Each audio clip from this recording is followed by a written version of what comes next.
Okay.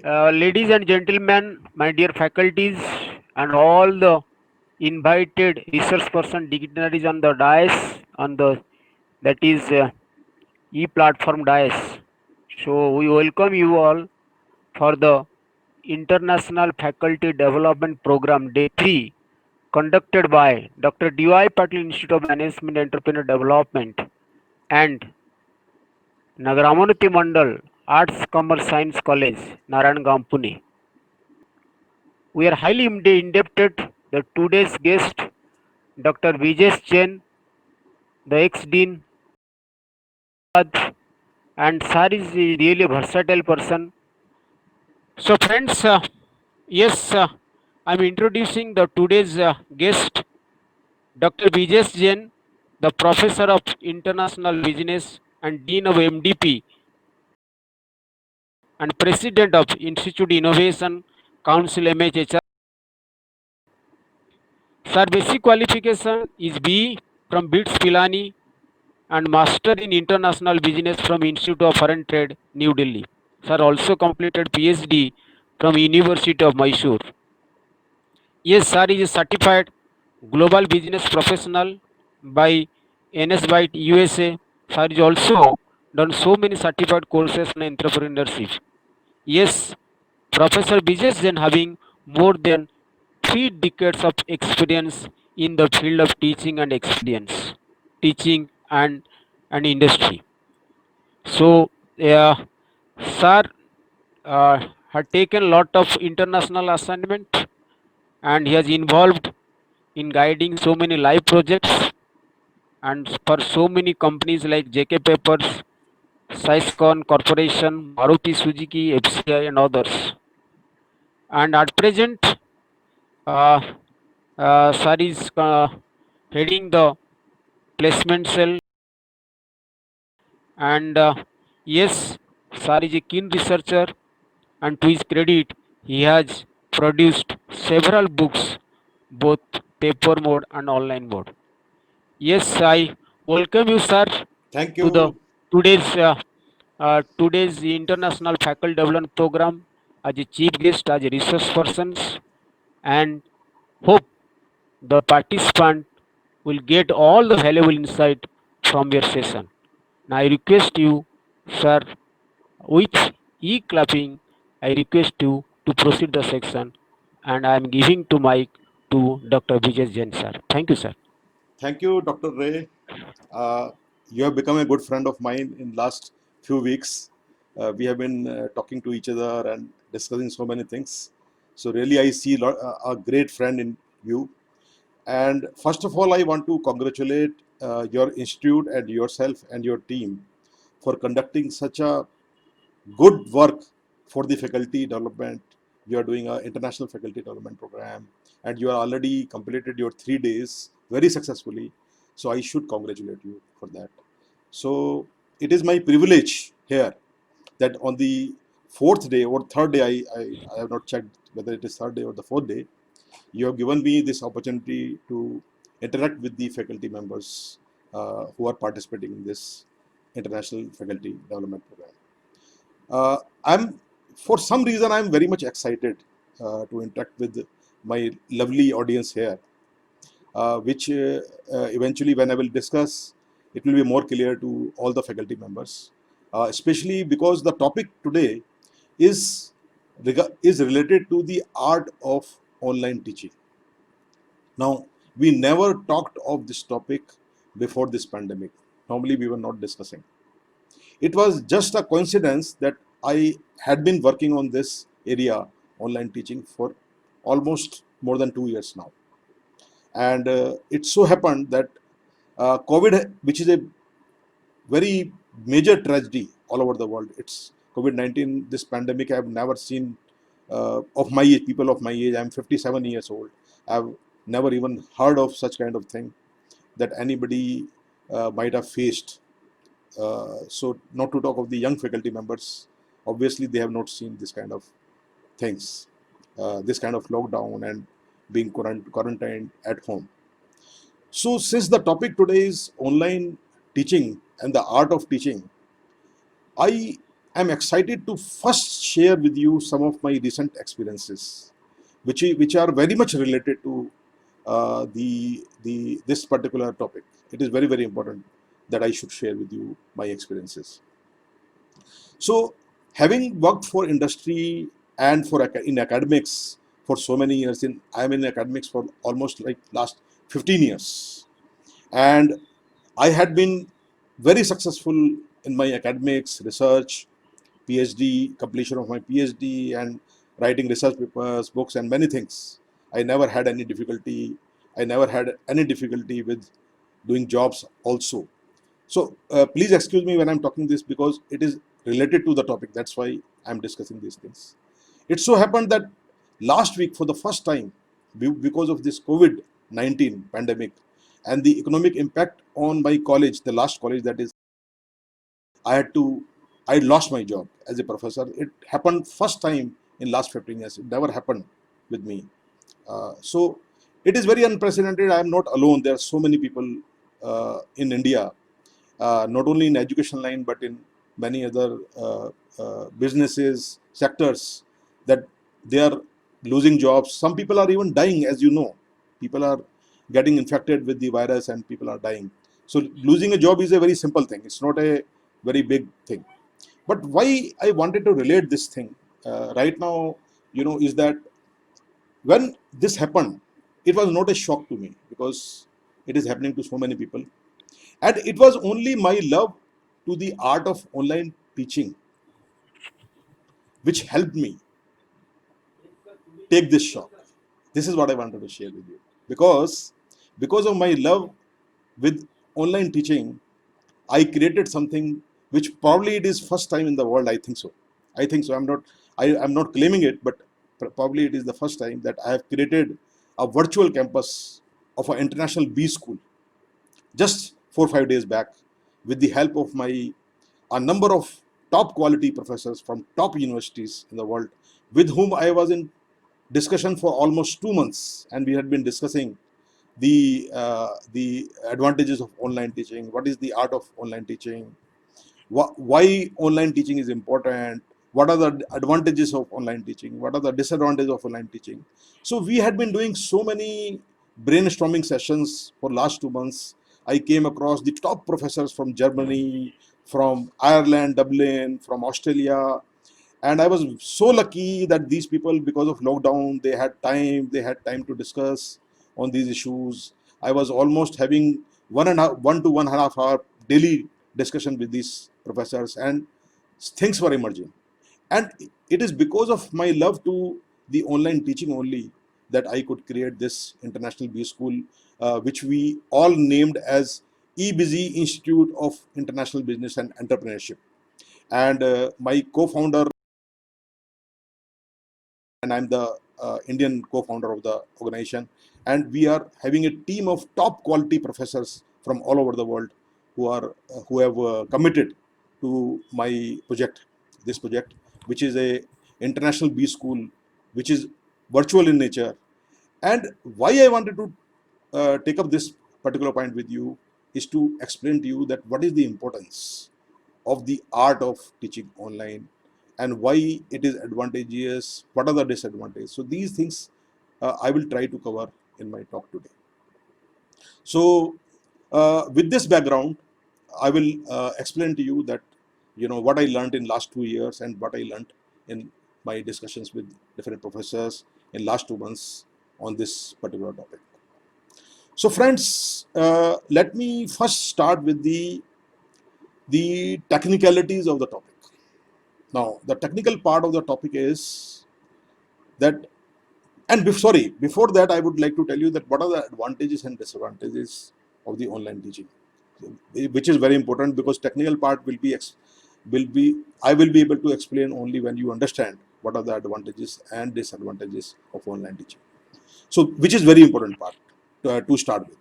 Now, when we had discussions on the online teaching, the biggest disadvantage, what I will start with disadvantage, the biggest disadvantage which we identified from the point of view of the students was the lack of peer learning. So friends, you are all faculty members, you are all professors. You will understand that when we teach in the classroom, more than the teacher to students learning, the something happens between student to student learning, which is not in our control, but it really helps the students. You must be remembering when you are in the B schools, when you are doing your MBA programs, you learned one or two things from your class fellows and you still remember those things. So that kind of learning is definitely great. So what happens, friends? Uh, what happens that in a physical campus, when we have classes, classroom environment, and the teacher is teaching with a lot of pauses, with a lot of relaxed movements during the lectures. So sometimes digressing from the topic, it happens, as you will all confess, and I will confess this thing, that we always never stick to the topic. Sometimes we digress, and it helps our mental state also. It helps the mental state of the students also. But in that, lot of learning happens. So, why I'm saying this thing, I'm trying to tell you that this scenario of the classroom, which I just discussed, is absolutely missing. Generally, it is missing. Even you can see now also that when I'm teaching you, I'm not able to really, see you face to face. It's not possible. So I cannot digress from the topic. Although I chose today not to use any presentation, not to use any PPT, because I really wanted to see that this art of online teaching, whether I can replicate in this session where I do not use any other tool except to talk to you. So friends, I think I have been able to explain to you that what is missing in the online teaching is the that kind of environment which happens in the classroom, the kind of student to student learning which happens, and another very important thing, the kind of activities we do, group activities with the students, that is missing. So this is a major disadvantage. And when I talk to the international professors on this topic, and the major point which came in our discussion was this only, that yes, it is missing. Then the next phase, and let me tell you, there are no other major disadvantages of online teaching except this one. So then I took the discussion further with my different friends, different friend professor, that what are the advantages and whether there can be some kind of advantage in online teaching which can compensate for that very big disadvantage of peer learning. And I threw this question to my friends in Australia, Germany, and Serbia. There was a professor from Serbia, very good, very very learned professor. And the discussion went on. What emerged, friends, was very important thing. Now, what is that important thing? Is uh, that there are few things, if done like a art of online teaching, if done in a manner which is very effective, if done in a very systematic way, with the right kind of knowledge, that how online teaching online teaching happens, how online e-learning happens, if done in a proper way, friends, any kind of disadvantage which I discussed earlier can be easily compensated by the online teaching. So I will take whatever the time is left in today's session to explain to you these issues. So it took some time for us to figure out that, first of all, that why these advantages are there. To start with, what are the before I tell you what are the advantages, I need to tell you that where it starts, what is the origin of these advantages. Then one very important thing which came out from the several discussions with our friends, top professors, having spent their whole life, 30-40 years in research and in teaching, what emerged was that, and it was unanimous, that real estate is a barrier to quality education. Now, friends, this statement which I'm saying means a lot. Now, first of all, when you hear this statement that real estate is a barrier to good quality education, nothing nothing is clear to you. You will not understand that what does it mean. It means a lot. And we took the example of Harvard University in USA, which is the best university in the world. It has got the best campus. It is located in the best country of the world. It has the it is claimed to be having the best resources for teaching, and it is the most costliest MBA program of the order of something like 2 crore rupees for the student. One MBA program is almost equal to 2 crores of rupees. So when I discuss this point that Harvard University is the best university in the world with best of the infrastructure, best of the professors, and a very high fees. So the point which comes that it is only the Harvard University which can do that. Probably it is the Harvard University which can attract those kind of talents at one place. By the way, friends, Harvard University does not have any branches. It does not have any other campus other than Harvard University campus. So one campus, one country, and big big business, big education, very big professors, big salaries, big fees. So the economics of the game brings the talent to Harvard University. But is it true for other colleges, other universities? Is it possible to replicate that model? No, it is not possible to replicate that model. What Harvard could do, it, it is the hard work of years. You can do that. So what happens to the other colleges, other universities, other campuses, even in US, let alone India, let alone any other country, let alone China, any of the even in the US, you can't expect to be having the kind of professors which you can have in Harvard University. It's not possible. And I can claim to you that not all professors in Harvard University will be of the caliber what we understand. There will be some few of them which will be, either in the development stage or they are still to reach that level. So friends, what I mean to say that the point is that all these talent, all these professors had to come to one place, and that is the one campus of Harvard University. And this could happen with big money, and this big money is paid by the students. Friends, now this whole thing becomes obsolete when we are talking about the online teaching.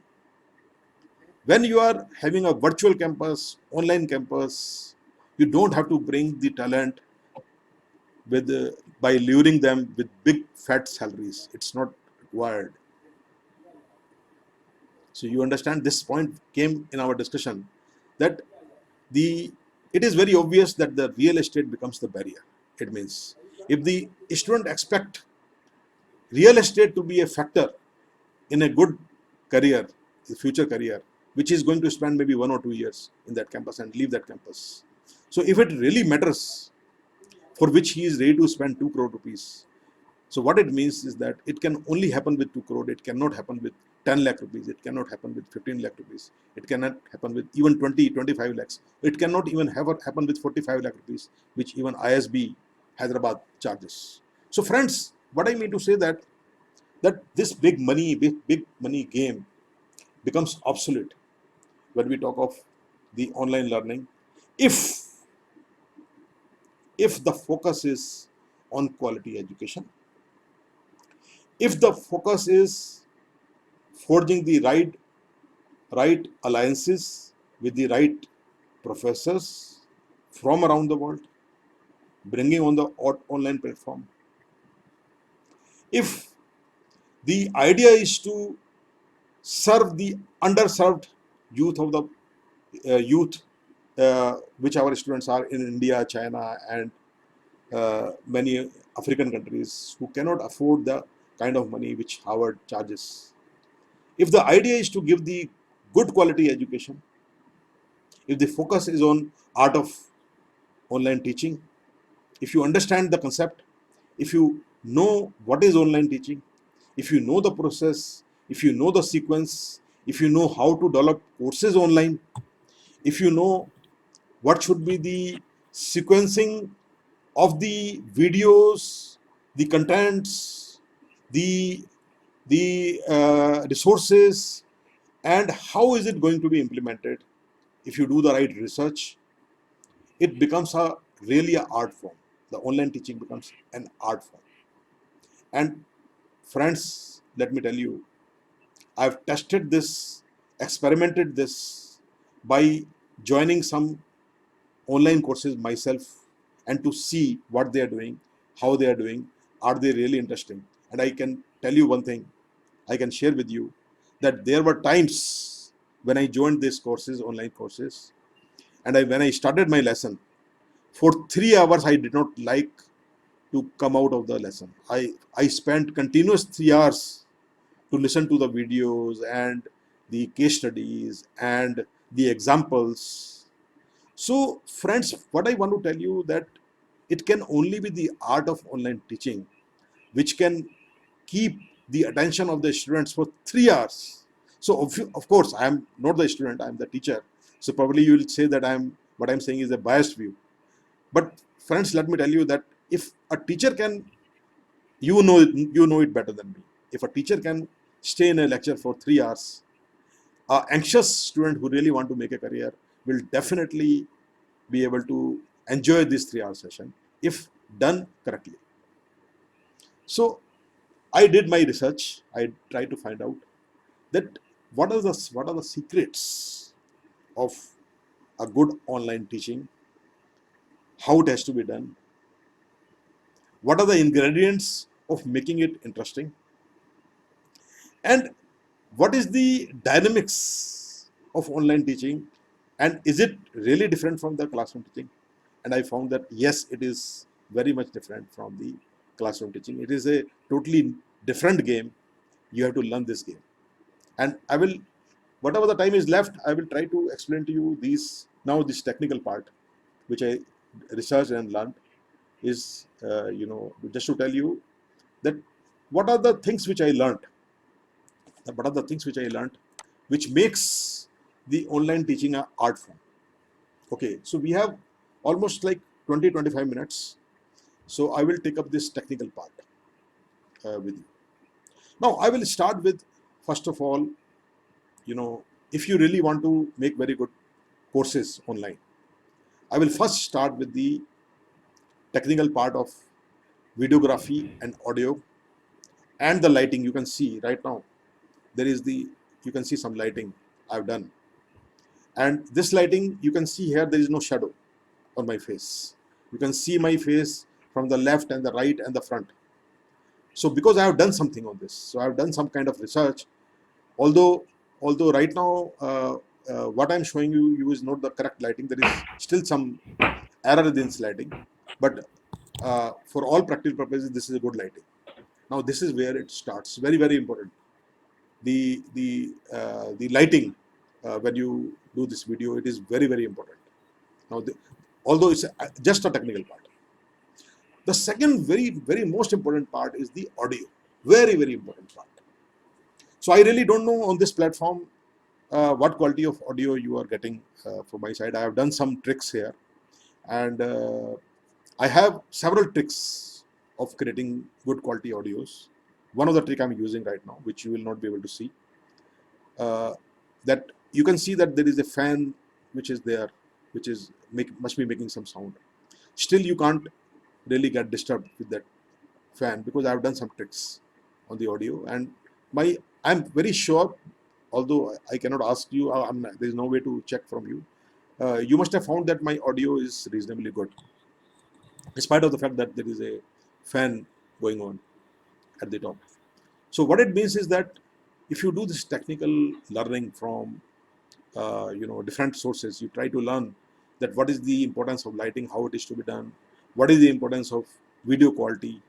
I for some reason I could not use the another trick of video in this platform, which makes the quality of video of a different level. So because I'm not familiar with this platform, I use this platform for the first time, so I could not do that trick. But I'm just simply using the laptop camera, and that is what it is. So I did some trick on the audio. So and video, audio and lighting. These are very, very important thing when you create your lectures. So this is the very basic technical part of it. Now, that may not be very important from many point of views when we talk of the content part, that how should be the content of the lessons, how to engage the students, and that is the second part of the technical. It is very, very important part. Your lecture should not be monotonous, right? So I really, for example, I could not do anything right now in my this lecture. So I've already spent half an hour, and from my angle, for some it might have already become monotonous. So this should not happen. What you have to do, you have to break this monotony. Very, very important. How this monotony can be broken, very important, especially when you are presenting. And when you are presenting, you have to create your presentation very carefully. You have to keep on changing the colors of the background, include some video in between. If you are presenting and recording, you have to include some videos in between, include some animations, include some talking things. In PPT you can do a lot of animation, you can do a lot of tricks are there in PPT which you can do to break the monotony. It is very important. And if you are creating your lectures in of a world class standards, world class quality, then the lectures should include small videos, not maybe maximum 3 to 5 minutes videos, followed by some conceptual textual context which explains the concept or the context of that 4 minutes video, 5 minutes video. And sometimes after the video, some kind of check boxes, some kind of exercise you can include to break the monotony. You can also have, if it is possible in your platform, have some discussion forums which the students can write that what he thinks about this video. I will give you one example, then you will understand with me. In one of the videos recently, when I was doing the lecture, the professor was talking about the Mahakumbh Mela in Allahabad, and it was the professor of Harvard, Professor Khanna, very famous professor of Harvard University, and he was talking about, he was taking Mahakumbh Mela 2012, which attracted the world's largest gathering of the people in Allahabad, and he was talking about the entrepreneurship, that what kind of entrepreneurship is possible with that kind of large gathering of the people at one place. Now, this Mahakumbh Mela main video was 3 hours. The main video which Harvard made for this Mahakumbh Mela was 3 hours. But you will be surprised, when he was talking in the course, he never used any video more than 3 to 4 minutes. He divided the issues discussed in Mahakumbh Mela in small 3-4 minutes videos, talked about that, and there were some exercises and things like that. I will give you one example, then you will understand what I mean to say. So, for example, he raised one question that in Mahakumbh Mela 2012, when millions and millions of people are coming there, the people lose their dear ones, the childrens, the elderlies, they are lost in the crowd. So how to find them? What is the solution? Okay. So this video only talked about that particular part, that what is the solution and where is the entrepreneurship in this. Now, can you understand? Can you see this? It becomes so interesting that when I'm talking about this simple concept in Mahakumbh Mela, to find out the ways and means of finding the solution of the problem that people are lost in such a big crowd. how to easily find that, and the solution should be practical. Now, he talks of the moment he raised this question, he stops the video. Then comes the discussion forum, and comes the exercise for the student. And it says the student now should write down what they think should be the solution. What to do by the administration of Mahakumbh Mela, what should be done in today's time, or the next Mahakumbh Mela, which will take place after 12 years in 2025, where the numbers will further increase and this problem will further increase. What should be done by the Mela committee? Now, again, simply comes the discussion form and the monotony is broken. The students has to write down the different solution which he thinks. And not only he writes, all the class writes. Like, for example, when I'm talking to you, if it was possible, when I raised this question, I could have given this exercise to you. Online it is possible. And you are asked to write down, for example, right now, I can ask you and you can write down in the chat box that what should the Mahakumbh Mela committee should do to find the solution for this problem, which is a very serious and very emotional problems. People lose their dear ones, children, elderly people are lost, and it happens. But let me tell you, the Mela committee has got solution, very simple solution, and the number of such losses are minimum, and crazily minimum. I mean, even the Harvard people got surprised that this kind of solution can bring such a good results. So even Harvard people could not find the solution. The Indian committee which runs the Mahakumbh Mela found the solution. So before he tells the solution, he is prompting the students to write down the solution. And everybody is writing about the mobile phone based apps or the GPS tags for everybody and so many technical high-tech items.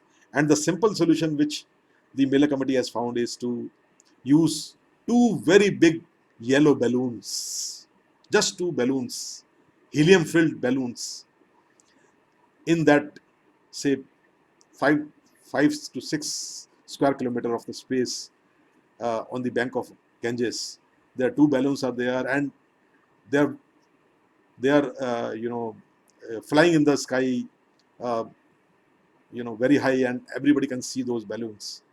And announcement is made that if anybody is lost, you don't go to the nearest balloon. And below the balloon there is a wooden bench, and somebody is sitting there, and he is connected to the other person on the other balloon. And you go there and ask, my person has been lost, and the people who lose the dear ones, they go there, and the people who are lost go there, and it is working, and it works very well. So, and another thing, this balloon solution is an entrepreneur solution. It is outsourced to a company, a small company in Allahabad, which is doing this, and they are actually making money out of it. So, friends, what I was trying to tell you in this session, that apart from the technicalities, apart from the lighting, video, audio, it is very important to very carefully design your contents. They should not be boring. They should not be too theoretical. So you have to find ways and means to break the monotony in between the lectures, how you do it. So this is a very innovative art of online teaching. Very, very innovative. So what is important in this? That there is no single way of creating this innovation. There is no single way of breaking this monotony. It depends on your topic.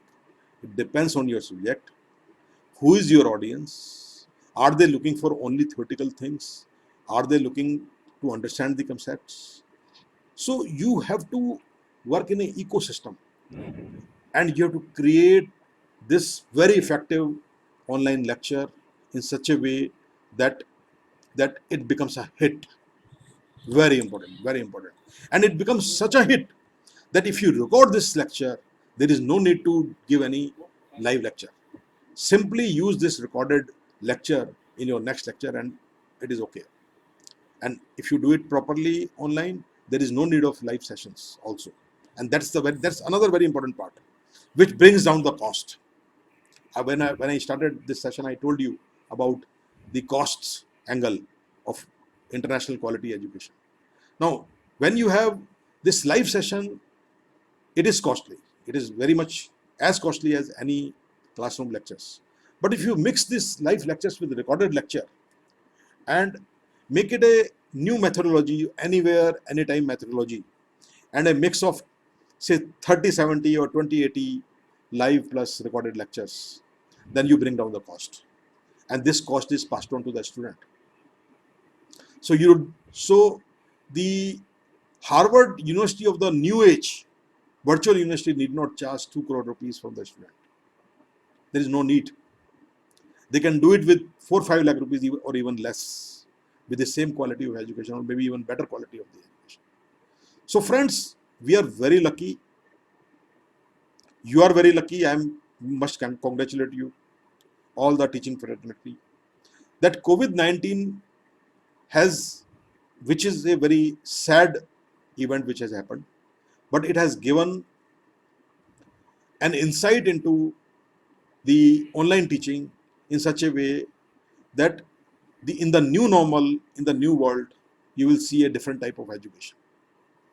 You will see, friends, education which is of world-class quality. For example, my own project, which I am already started working, where I have all the international faculty for the students, and the top rated professors are joining me. Every day I am talking to my old friends and the new friends, and they are joining me. And I'm trying to create a world-class virtual B school, which can offer the best of the quality the world can offer to our underserved youth at affordable prices. So friends, you are lucky. So I'm congratulating you that you are all part of it, but only when you understand this art of online teaching. So you cannot shrug off by saying that I know everything. If I can be effective in the classroom, I know the subject, I know everything, then I need not learn what is different in the online teaching. You will have to be different. One more thing which I missed, I will take, how much time is there? One very important thing which I want to share with you, which I did not cover, and it is very much important, very important for this. So I'll just tell you that we still have, say, another 5 minutes, 5 to 10 minutes. So friends, I will tell you another very important thing which I learned from my research. I already gave you the example of the Professor Khurana's video on Mahakumbh. Another thing I want to share with you, that when you create online lecture, you should not be the only person in the lecture. You have to collaborate with other people. You have to collaborate with other professors, maybe from your college or maybe from other colleges. They should also be made part of the lectures. So you include them to break the monotony, and they will include you in their lectures to break the autonomy. And friends, it is only possible online. You already know it. It cannot happen in a classroom. So what happens in a very effective online class? You have one or two or three videos of one lecturer, one person is speaking, or maybe two people is speaking, or maybe in an interview form. That, for example, in my example of Mahakumbh, Professor Khurana is talking to the head of the Mahakumbh committee in between, to know that how the idea of yellow balloon came. So you have another 6 to 7 minute video of the interview between Professor Khurana or you as a professor with the person whom you are talking about. Now that interview also, you need not go to him. You can have this interview on a Zoom meeting and you can record that interview and you embed in your lecture. So why I'm saying this, friends, why I'm saying all these things to include is because it helps the student to engage with the lecture. So I think I'm very sure when I have been talking on this session and I'm talking about the art of online teaching, you might have found that the points which I raised are very different from the classroom teaching. So, friends, there is no question about it that we really need to learn. We really need to learn this art of online teaching. Last but not the least, one more thing I want to take up, the last issue, then I will sign off. The last issue is your communication. Very important. There is another thing which is related to this, I will tell you. Communication means your vocabulary. You have to practice. You can do it in the classroom. You can have a very bad vocabulary. You can have many things which are weak in your communication, and nobody will notice. But in online teaching, online video, your delivery, your vocabulary, you have to keep on improving. I'm trying to do, because I'm also from last 15 years I was in the classroom. So my vocabulary has become really bad. So I'm trying to improve it day and night. Your accent, very important. It can be simple, but it should be very clear with lot of pauses. And very important thing, your video, if it is recorded, should have scrolling text with it. You can't expect your students to simply hear you and understand. In online teaching, it is very, very important. If you go, for example, I'll give you one example. If you go to Google Meet platform, you can do it yourself.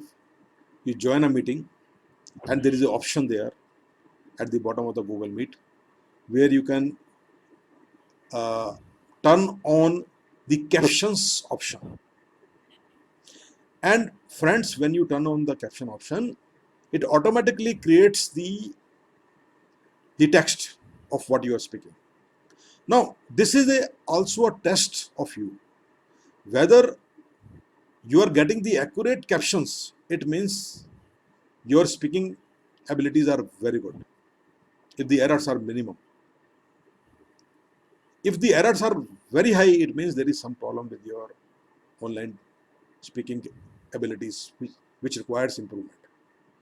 So, friends, with these tips and techniques, which I really wanted to share with you today, I want to sign off now, because the paucity of time, and I'm sure you will be enjoying Yeah, now lectures. Yes, sir. Yes, he's sir. doing Over that, to you. please. Thank you. Thank you very much. Thank you. Yes, thank you, Dr. Jain, Over to Professor Ray. for your valuable, enlightened speech to Yes, the sir. teaching fraternity and to the teachers. It's my And yes, privilege. there are a lot of enthusiastic questions to you. Okay, sir. Okay. Yes, there are at least five questions. Very good. Very Number good. one, Yes, sir. Yes, sir. uh, that is, hello, sir. My question is how to make Hmm. online learning Hmm. much interactive, Yes, sir. Yes, sir. as it is a Hmm. monologue mode, and how do we ascertain that students are actually understanding the lecture? Very, very important. Very, very important. So now all of you already know that there are two methods of online teaching. One is the live session, like what I am doing right now with you, and the other mode is the recorded part. So in recorded part, I've already told you that you have small video clips, and after every video clip, you have some questions, normally checkbox type of question, multiple choice questions, followed by some discussion, and you can easily find out whether learning is happening. So that is one mode. But in a online mode, like for example, right now, uh, you are asking question and I'm replying to you from chat box. You can break your lecture in 3-4 parts. You can give a break for question and answer in between. And if the questions are not coming there, it means the audience is not attentive or some problem is there. So you can definitely make it interactive this way by breaking your lecture in small parts. It is very, very important. continuous lecture of this type are generally not very effective. In among the faculty is all right, but definitely with the student it will not work. So this is my answer, sir. Next question, sir. Yes, sir. Next questions. Hello, sir. Yes. My question is, as we are all mostly dependent on Mhm. online mode of teaching, Mhm. but there are Mhm.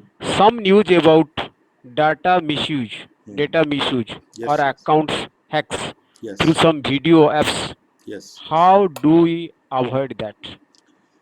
So there are two way of looking at it. One is that as a teacher, you are teaching something, and somebody, any student can record your live session. It is very easy in today's world. Even I am recording my session right now. It is being recorded, so nobody can stop recording, and that recording can be disseminated by the student. And it is possible that the student will have a proxy of his friend and simply pass on the live lecture to his his classmate, and this is going to happen. But what is more important, very very important part of it is that when you have to develop this ability. When you are giving a lecture online, everything is being recorded, and it can go against you. Any word can go against you. So you have to be very very careful what you are speaking and how you are speaking, and you have to improve your faculties of your limit of uh, if you don't cross your limits. It is very very important. If you do that, then there is no harm of any data loss. And if it is the data loss in the sense that, like for example, there were some concerns about Zoom platform wherein people thought that when uh, online class is going on, your somebody can copy your laptop data. So those problems have been taken care of already. Those firewalls have been already made, so you need not worry about that. So that part is fine. You need not worry about that. Yes, this was my answer, sir. Next question, sir. Yes, next questions. That is also one of the interesting questions to Dr. Jain. Yes, sir. Yes, can storytelling Yeah, and mind mapping yeah. with figures Mhm. can be added as tool for innovative online teaching? What is your say to that? Yes, sir. Yes, sir. Very good question. Very good question. Now, as far as the storytelling part is concerned, as I told you again, the story here is very different. Again, I'm telling you, you can't have a long story in a long video. It will not work. You have to make perhaps hundreds of stories from one story, very innovatively. Not told by one person, but told by three, four, five people. If it is a long story, it should not be told by one person. So for example, when I'm telling my story, if I would have got some friend to tell his story also in between, you would have really liked it. If they have said that, okay, what Dr. Jain is saying, I can also concur, and it happened with me also. So you would have really enjoyed this story. So your story should not be your story only. It should be a piecemeal stories, small, small stories, then it will work. As far as the mind reading is concerned, now mind reading is become very tricky. When you are in the classroom, you are in front of the students, the mind reading is much easier. We all know it.